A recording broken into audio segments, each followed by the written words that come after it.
성경의 역사는 특별한 때에 격변적인 역사를 이 땅에 이루어냈습니다.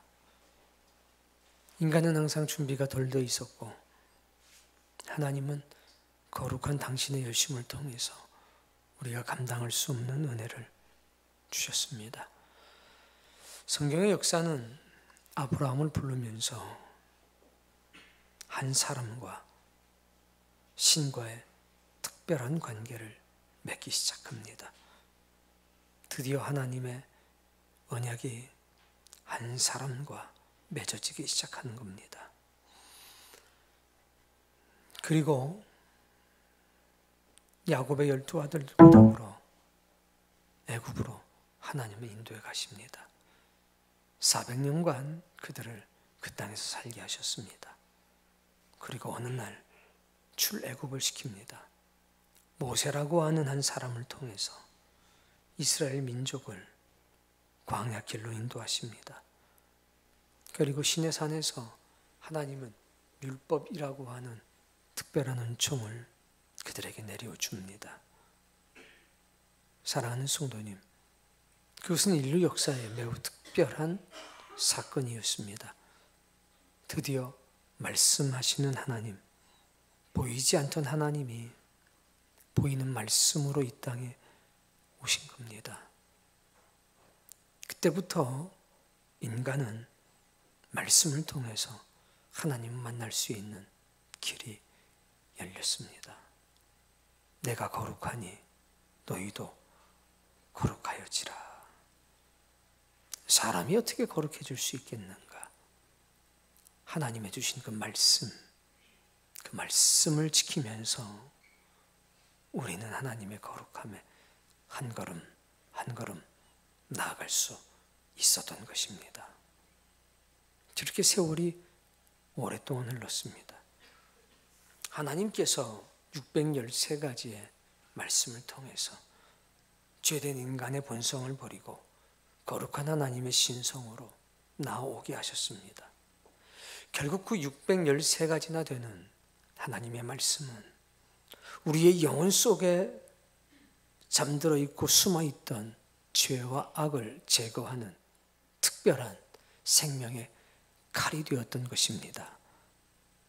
그런데 하나님의 말씀을 거절했습니다. 하나님의 계명을 지킬 때 찾아오는 영혼의 고통을 감당하지 못했고 일락, 자신의 탐욕을 쫓아 살기 시작했습니다. 그러자 하나님께서는 사람 채찍을 들으셔서 이스라엘을 치셨습니다. 나를 빼앗기고 포로로 끌려가고, 그런 역사를 통해서 에스라와 같은 학자가 만들어집니다. 그리고 이스라엘 백성들이 깨닫게 됩니다. 우리가 하나님의 계명을 지키지 않았더니 이런 고통이 따라오는구나. 우리의 거룩함은 오직 하나님의 계명을 지킴으로 보존된다. 특별한 깨달음을 얻게 됐습니다. 그리고 그 뒤로 500년이 흐르게 됩니다. 그 사이에 성경에 없던 두 종류의 특별한 사람들이 생겨나게 됩니다. 하나는 사두개인이고 하나는 바리새인이었습니다. 그들은 눈에 보이는 말씀을 통해서 우리가 거룩해질 수 있다는 생각을 갖고 밀려오는 헬라와 로마 문화로부터 유대인들의 믿음의 정체성을 지키려고 노력을 했습니다. 그런데 그 500년의 세월이 전혀 생각하지 못했던 일을 하나 만들어내게 됐습니다. 죄인의 양성입니다. 원래 613가지나 되는 말씀을 통해서 하나님은 우리의 영혼 속에 내재해 있는 죄와 악의 속성을 드러내기를 원하셨던 겁니다. 하나님께서 우리에게 주셨던 거룩한 신성을 이 율법을 통해서 보호하고 지키시려고 했던 것입니다.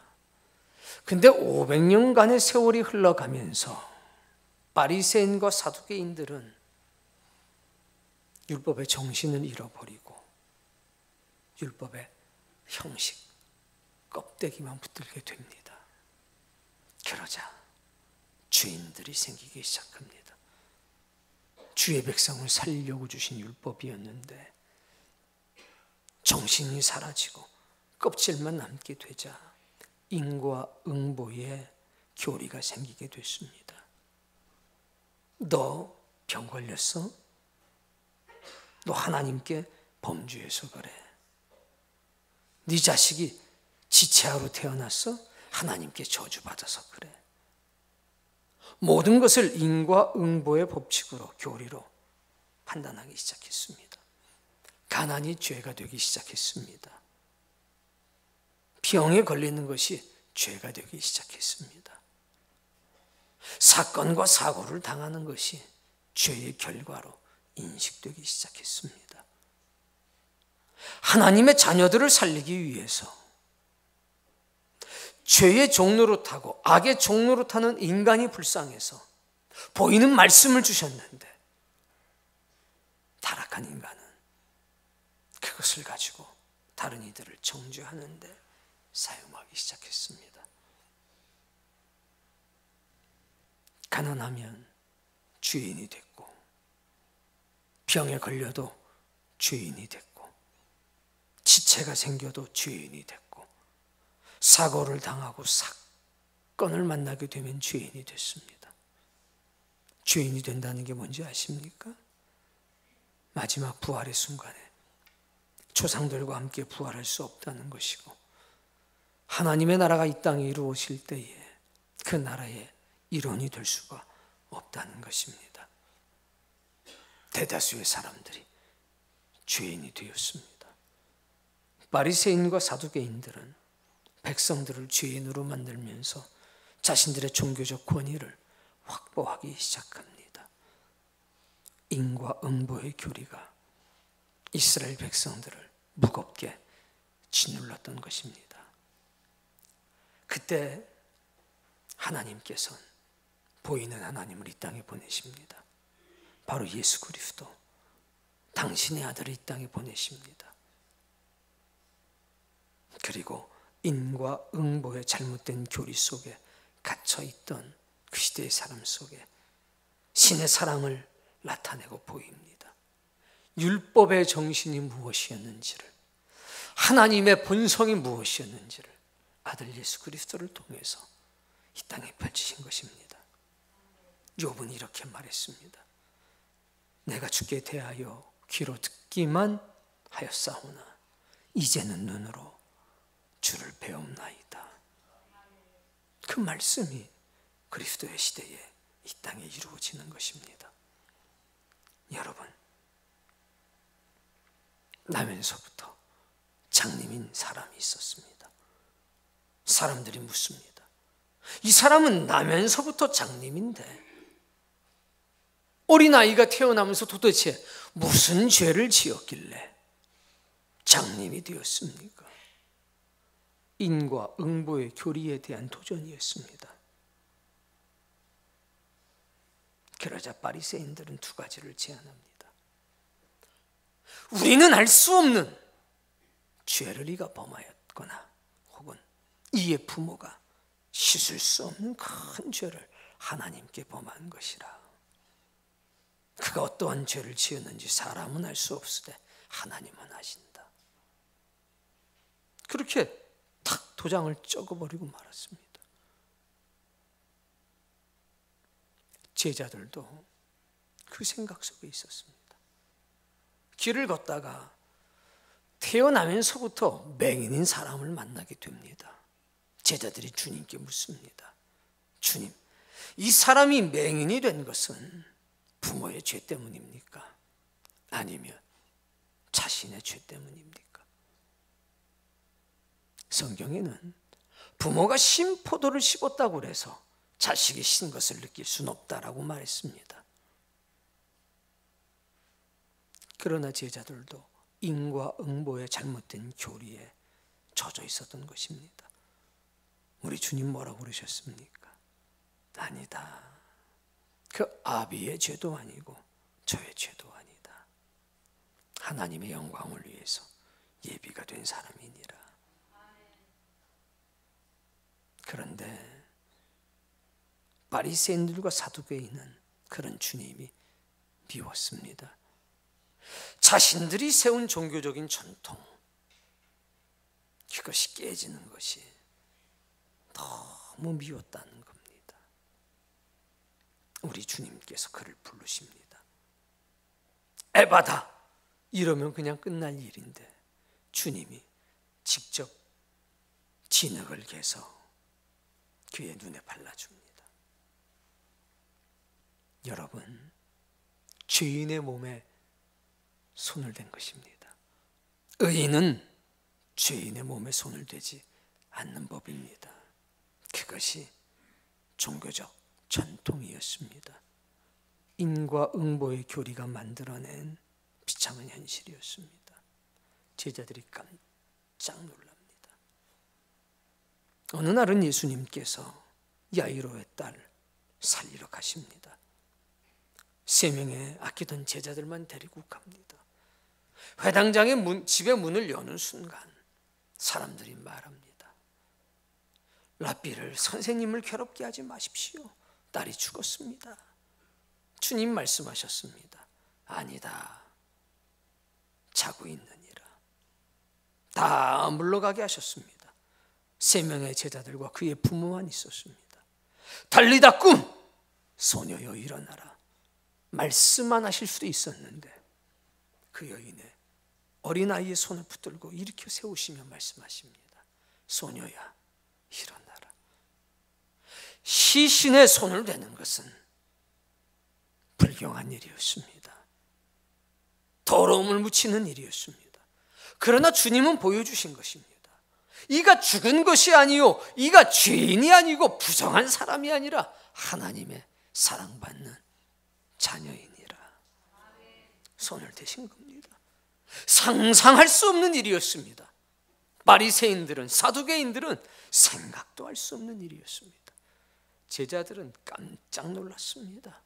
능력이 나가서 놀란 것이 아니라 그 소녀의 손을 붙들고 일으켜 세웠기 때문입니다. 여러분, 그 당시에 병을 앓고 산다는 것은 육신의 고통으로만 끝나는 것이 아니라 영혼에 지울 수 없는 낙인이 지키는 것이고 영원한 형벌 속에 사는 것입니다. 나병 환자가 있었습니다. 그들은 유대 사회로부터 격리가 돼서 홀로 비참한 삶을 살아야 됐습니다. 그는 하나님께 저주받은 죄인이기 때문에 마땅히 유대 공동체, 은혜의 공동체 안에 거할 수가 없는 존재였습니다. 이 생에서뿐만이 아니라 다가올 세상에도 저주받은 사람이었습니다. 그가 주님을 찾아옵니다. 주여, 주께서 원하시면 저를 낫게 하실 수 있습니다. 그는 예수님이 누구인지 분명히 알고 있었던 것입니다. 육신의 병이 나을 때 영혼의 죄도 씻음 받는다고 생각한 겁니다. 그때 우리 주님께서 뭐라고 그러십니까? 그에게 손을 대시며 말씀하십니다. 나병 환자에게 손을 대십니다. 있을 수도 없는 일입니다. 대시는 순간 뭐라고 하십니까? 내가 원하노니 깨끗함을 입으라. 그 순간 나병 환자의 병은 떠나가기 시작합니다. 그냥 말씀만 하셔도 될 터인데 그의 몸에 손을 대셨습니다. 안식일 날 회당에 손 마른 자가 왔습니다. 주님께서 그의 손을 만지시며 말씀하십니다. 나으라. 주님께서 그의 손을 만져주시는 순간 굽었던 손이 펴지기 시작합니다. 38년 된 중풍병자가 있었습니다. 베데스다라고 하는 연못에 수많은 사람들이 모여 있었습니다. 그들은 육체의 질병이 고통스러워 거기 모인 것이 아닙니다. 육체의 질병이 하나님의 나라에서 제외가 된 저주받은 사람이라고 하는 영혼의 낙인을 떼기 위해서 그 자리에 모여 있었던 것입니다. 예수님께서 베푸셨던 기적과 능력은 단순히 질병을 치유하시기 위해서가 아니었다는 사실을 기억하셔야 합니다.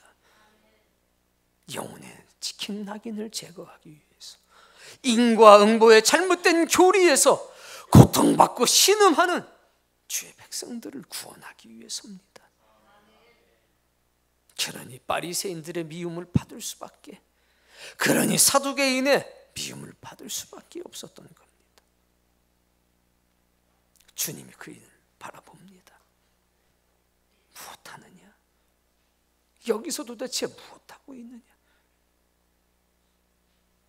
제가 38년 동안 고통 속에 있는데 저를 도와주는 사람이 없습니다.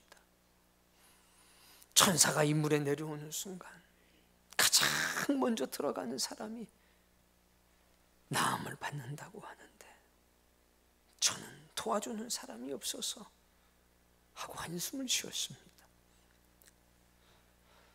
주님께서 그에게 말씀하십니다. 낫고자 하느냐? 예, 제가 낫기를 원합니다. 그렇다면 일어나서 내 자리를 들고 집으로 가라. 벌떡 일어났습니다. 그리고 자기 자리를 들고 걸어가기 시작합니다. 누구인지도 모르는 그분, 난리가 났습니다. 그때는 안식일이었습니다. 베데스다에서 집으로 가기 위해서 성전 앞에를 지나가야 합니다. 깜짝 놀랐습니다.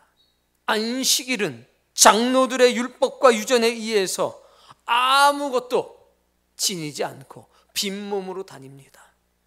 왜? 노동하지 않기 위해서. 그런데 자기 자리를 들고 가는 사람을 봤을 때에 눈에 띌 수밖에 없었습니다. 정죄의 눈만을 가지고 있고 인과 응보의 교리를 가지고 있는 사람들의 눈에 보이지 않을 턱이 없었습니다. 누구냐? 네가 무엇 때문에 자리를 들고 안식일날 걸어가고 있느냐? 설명을 합니다. 저는 38년 된 병자인데 이러고 저러고 고통받고 있는 중에 어떤 분이 저에게 일어나 걸어가라고 명령하셨습니다. 거기서 나타난 하나님의 특별한 은혜와 능력이 그들에겐 중요하지 않았습니다. 그들에게 중요한 건 왜 자리를 들고 걸어 다니고 있냐는 겁니다.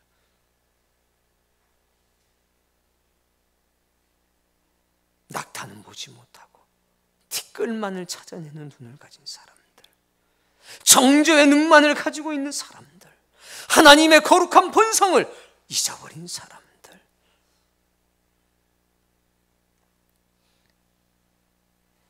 예수 그리스도께서 그 일을 했다는 것을 알게 됐고 주님을 죽이려고 그랬습니다.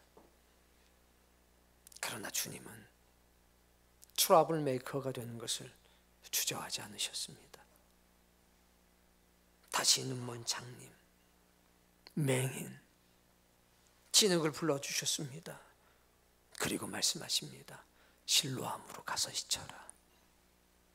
가는 동안에 수많은 사람들이 봅니다. 아이 저거 뭐야 저거? 아이 저거 나면서부터 그 맹이었던 저주받은 사람인데 아이고 눈에다 뭘 바르고 다니네 그랴. 아이고 참 저. 그러나 어떤 이는 쫓아가면서 말합니다. 아니야 좀 기다려봐.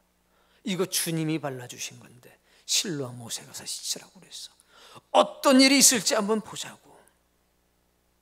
많은 사람들이 술렁술렁거리기 시작하고 그를 따라갑니다. 드디어 실로암 못에 도착했습니다. 실로암 연못에 그 진흙을 닦아내는 순간 그가 보게 됩니다. 한 번도 빛을 볼 수 없던 그가 보게 됩니다. 죄인이 의인이 되는 순간인 것입니다. 단순히 보게 됐다는 것이 문제가 아닙니다. 죄인이 의인이 된 것입니다. 지옥 자식이 천국의 사람이 된 것입니다. 사람들이 놀랍니다. 이런 일은 없지 않았느냐? 어떤 선지자도 이런 능력을 행한 적이 없지 않느냐? 죄인을 의인으로 바꾸는 역사는 없지 않느냐? 시선이 어디로 가겠습니까? 바리새인들을 먼저 향하는 겁니다. 너희들의 인과 응보의 교리는 어떻게 된 거냐? 죄인이 어떻게 의인이 될 수 있느냐? 도대체 뭘 했길래?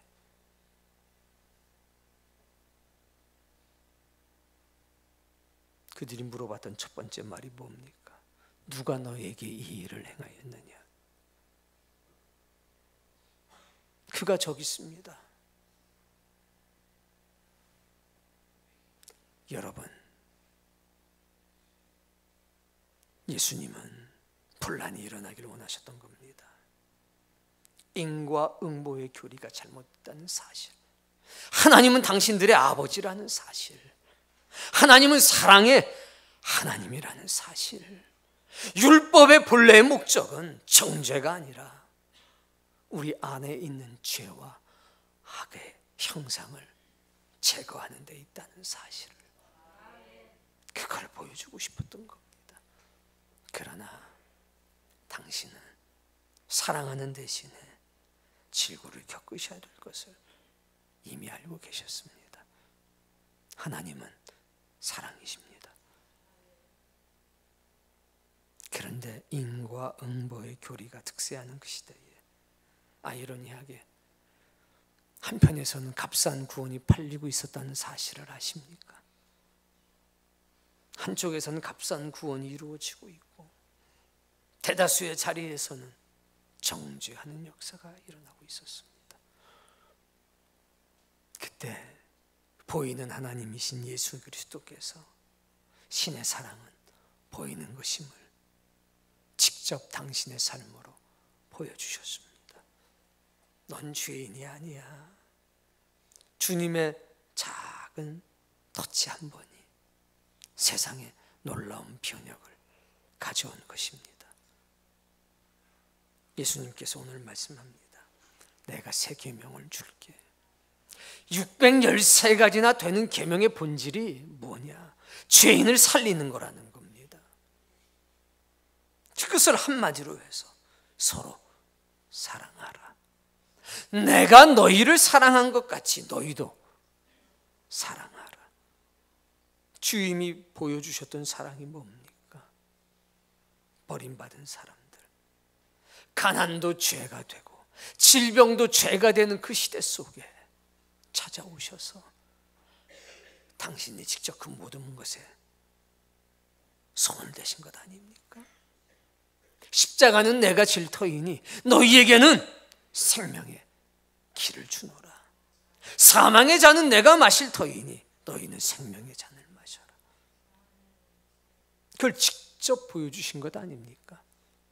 하나님의 사랑이 우리에게 이렇게 나타난 바 되었으니 그가 자기의 독생자를 세상에 보내심은 그로 말미암아 우리를 살리려 함이라. 십자가 지심으로 그 사랑을 보여주신 것 아니냐는 겁니다. 제자들의 발을 닦아주심으로, 죄인의 발을 닦아주심으로 하나님의 사랑을 우리에게 보여주신 것 아닙니까? 인과 응보의 교리에 사로잡혀서 죄만을 발견하고 정죄하는 기능망이 있던 그 시대에 하나님의 능력은 정죄에 있는 것이 아니라 죽은 사람을 살리는 데 있다. 그걸 보여주신 것 아닙니까?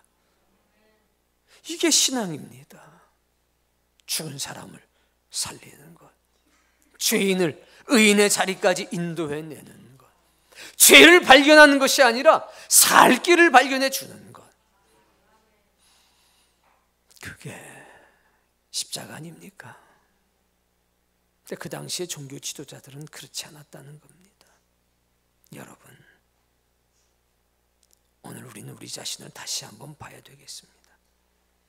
주님이 나를 사랑하는 것처럼 나도 사랑하고 살아가는가? 이미 그리스도의 놀라운 사랑이 그렇지 않습니까? 이미 우리는 사랑을 받는 존재가 아니라 사랑을 하는 존재가 되었음을 깨닫지 않았습니까? 나무도 좋고 열매도 좋다고 하든지, 나무도 좋지 않고 열매도 좋지 않다든지 하라. 그 열매로 그 나무를 아느니라. 못된 열매 맺는 좋은 나무가 없고 또 좋은 열매 맺는 못된 나무가 없느니라. 우리가 살아가면서 맺히는 열매는 과연 무엇입니까? 사랑의 열매 외엔 없는 것입니다. 하나님을 사랑하고 교회를 사랑하고 주의 종들을 사랑하고 주의 백성들을 사랑하고 하나님의 사랑과 은총이 머물러 있는 가난한 자들을 사랑하고 사랑의 열매, 그 사랑의 열매 맺고 우리가 어떤 열매를 맺어야 된단 말입니까? 연약한 자에게 다가가는 것, 자격이 없는 사람들에게 선을 베푸는 것, 그것이 온유요, 그것이 신의 사랑 아닙니까? 나에게 잘못한 사람에 대해서 벌 주는 것을 오랫동안 참는 것, 마땅히 행사해야 될 권리를 유보하고 기다리는 것, 그것이 오래 참음이 아니겠습니까? 죄인의 몸에 손을 대시는 주님, 어린 양을 어깨에 메고 걸어오시는 주님, 그분이 보이는 신의 사랑이 되셔서 오셨고 그분이 지금 우리의 영혼에 함께하고 계십니다. 지금이야말로 사랑해야 될 때입니다.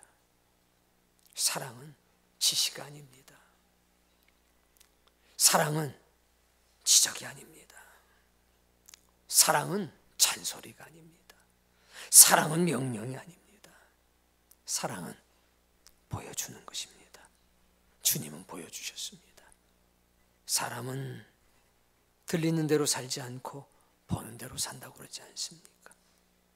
그렇다면 오늘 우리가 약한 사람을 위해 사는 건 당연한 영적 본성이 아니겠습니까? 우리가 아픈 사람들을 외면하고 산다는 것, 고통당하고 어려움 겪고 있는 사람들에게 두 눈을 질끔 감고 산다는 것, 이것은 큰 죄고 큰 악입니다. 그리스도 예수의 특별한 생명의 은혜가 우리 속에서 역사하는데, 감당할 수 없는 거룩한 열정이 우리의 삶 속에서 역사하는데, 우리가 어떻게 고통당하는 사람들을 외면하고 살 수 있단 말입니까? 이때야말로 사랑해야 될 때가 아니겠냐. 이때야말로 이교도와 신자가 구별되는 세상이 되어야 되지 않겠냐는 얘기입니다. 이교도들은 헛된 걸 구합니다. 자기 먹을 것을 구하고 자기 입을 것을 구하고 자기 삶의 편안과 안식을 구합니다. 그러나 신자는 다르지 않습니까? 신자는 주의 십자가 지고 사는 사람이고, 십자가를 통해서 영원한 생명에 대한 소망과 가치를 힘이 받은 사람들입니다. 우리는 사랑함으로, 보이는 사랑 속의 삶으로 이교도들과 구별되어야 합니다. 우상은 형체가 있습니다. 그러나 실제적인 능력은 없는 사람들입니다. 그러나 하나님은 눈에는 보이지 않지만, 형체는 없지만 실제적인 능력을 가지고 계셨습니다. 그래서 보이는 말씀도 주신 거고, 보이는 하나님이신 예수님도 이 땅에 보내신 겁니다. 그리고 이 시대엔 저와 여러분이 있는 겁니다. 에이, 주님이 어딨냐? 에이, 하나님의 나라가 어딨냐? 우리가 작은 예수님이 되는 겁니다. 우리가 그리스도의 사랑을 가지고 서 있는 자리에서 빛을 발하는 겁니다. 많고 적고는 중요하지 않습니다. 강하고 약하고는 중요하지 않습니다. 빛은 언제나 어둠을 이기는 법이기 때문에 그렇습니다. 서기관과 바리새인들이 가늠하다 잡힌 여인을 데리고 옵니다. 그리고 주님 앞에 세웁니다.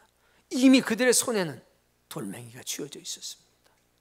랍비여, 선생이여, 모세는 말하기를 음행한 사람은 돌로 쳐 죽이라고 그랬는데 당신은 뭐라고 말할 겁니까?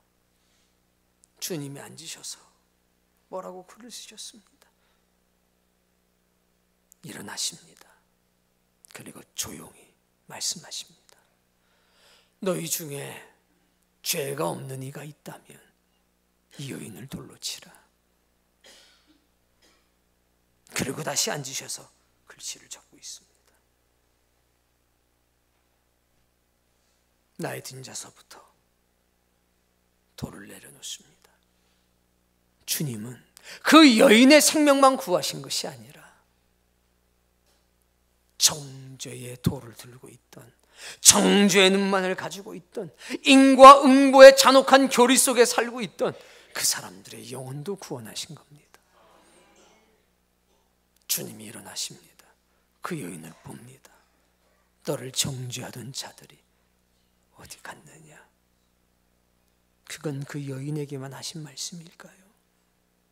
인과 응보의 잘못된 교리 속에 정죄의 능력을 가지고 살아가는 이 시대에 던지는 말씀은 아니겠습니까? 사랑을 받으려고만 하지 사랑하지 않는 이 시대에 우리에게 던지시는 생명의 책찍은 아니겠습니까?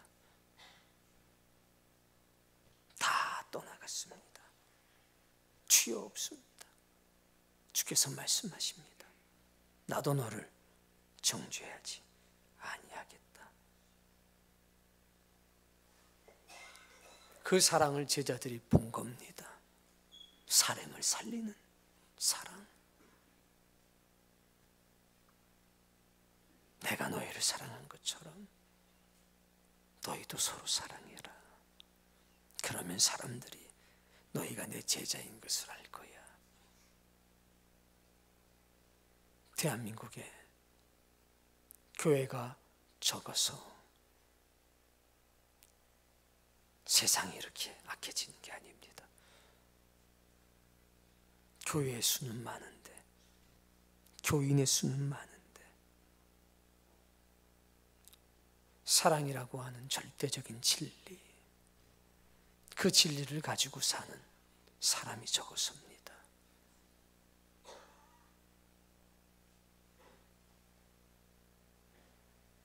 3년 동안 예수님께서 포도나무에 물을 주고 벌레를 잡아주고 가꿨습니다. 그런데 열매를 맺지 못했습니다.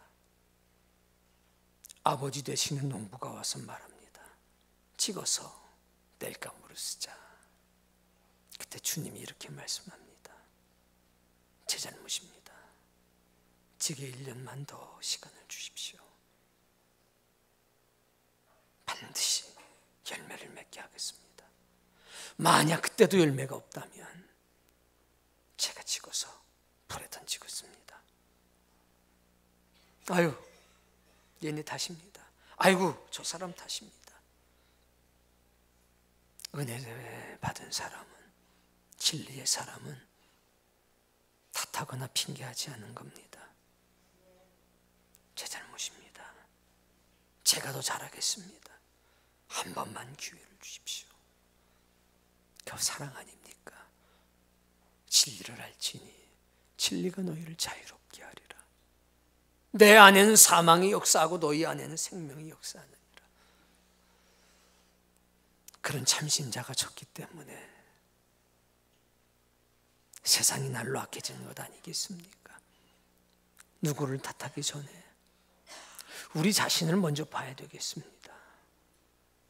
내 안에 교리가 있다면 사랑이라는 교리밖에 없습니다. 우리가 주장해야 될 교리가 있다면 사랑밖에 없습니다. 보이는 신의 사랑. 교리는 사람에게 감동을 못 줍니다. 교리는 필요한 것이긴 하지만 분쟁을 일으킬 뿐입니다. 교리가 생명이 실리기 위해선 교리를 잠시 접어놓고 보이는 신의 사랑으로 사람들의 영혼을 두드려야 합니다. 감동받은 사람에게 교리가 필요한 거지. 감동받지 못하고 죽어가는 사람에게 교리는 무익할 뿐입니다. 사랑하는 성도님, 오늘 오후에 우리는 또 봉사활동을 갑니다. 그러나 그것이 형식되지 않기를 바랍니다. 그것이 영혼을 향한 사랑으로 이어지기를 바랍니다. 세상이 차가워지는 건 다른 사람 때문이 아닙니다. 내 안에 진리의 사랑이 약해지기 때문입니다. 우리는 이미 모든 것을 하나님께 맡기지 않았습니까? 주여, 생사화복을 주님께 힘을 맡겼습니다. 나를 살리든지 나를 죽이든지 아버지의 뜻대로 하옵소서. 그러나 내가 하는 한 가지, 그것은 마지막 날에 나를 다시 살리신다는 것입니다. 주님 원하시는 대로 나를 사용해 주옵소서. 이것이 신자가 이교도들과 구별된 것 아닙니까? 오늘 이 뜨거운 사랑의 불이 저와 여러분에게 불타기를 바랍니다. 자, 내가 교회도 모르겠고 예수님도 모르겠지만 하나님 나라도 모르겠지만 널 보니 너에겐 사랑이 있다. 그때 우리는 우리가 가지고 있는 복음을 전할 수 있는 권리를 사용하는 겁니다. 나를 이렇게 만드신 분이 우리 주님이십니다. 그거면 됐지 않습니까? 사랑하는 성도님, 사랑의 마음으로 다시 일어납시다. 다른 사람이 아니라 내 자신을 일으켜 세우도록 합시다. 탓하며 사는 세상입니다. 심지어는 교회가 교회를 탓하는 세상입니다. 목사는 신자를 탓하고 신자는 목회자를 탓하는 세상입니다. 그래서는 안 됩니다. 다시 이 안에 사랑의 형상이 일어나야 합니다. 제 탓입니다. 제가 잘하겠습니다. 은혜는 살리는 것입니다. 진리는 죽은 사람을 살리는 것입니다. 오늘 예배하는 여러분의 가슴 속에 주의 음성이 다시 들리기를 바랍니다. 내가 너희를 사랑한 것 같이 너희도 서로 사랑하라. 이 말씀이 우리의 영혼을 다시 일으켜 세우고 어떤 자리에서든지 오래 참는 사람, 온유한 사람, 그 사람 되기를 바랍니다. 질투하지 않고 시기하지 않는 사람, 미워하지 않는 사람, 탓하지 않는 사람, 교만하지 않는 사람, 성내지 않는 사람 돼서 살아갑시다. 어떤 자리에서든지 교리는 내 품 안에 잠깐 묻어두고 내 안에 있는 사랑을 내 부모님에게, 내 자녀에게, 내 배우자에게, 가까운 데 있는 사람으로부터 시작해서 점점 멀리 있는 그들에게 보여주고 나타내도록 합시다. 그럴 때 세상이 주님께 돌아오게 될 것입니다. 우리는 살아있는 복음을 전할 수 있는 위대한 권리를 얻게 될 것입니다. 사랑이 정답입니다. 오늘 이 놀라운 주의 은총이 예배하는 우리에게 임하여 주의 십자가 서 있는 그 자리에서 위대한 사랑의 역사의 증인으로 다 발견되시기를 주의 이름으로 축복합니다. 주님, 우리 중에 죄인 없습니다. 하나님의 사람만 있습니다. 주님, 우리 중에 버려야 될 사람 아무도 없습니다. 다 주께서 살리신 주의 백성들이니 이들을 진리로 거룩하게 하옵소서. 우리 마음과 생명을 다해 사신 주님께 기도하겠습니다.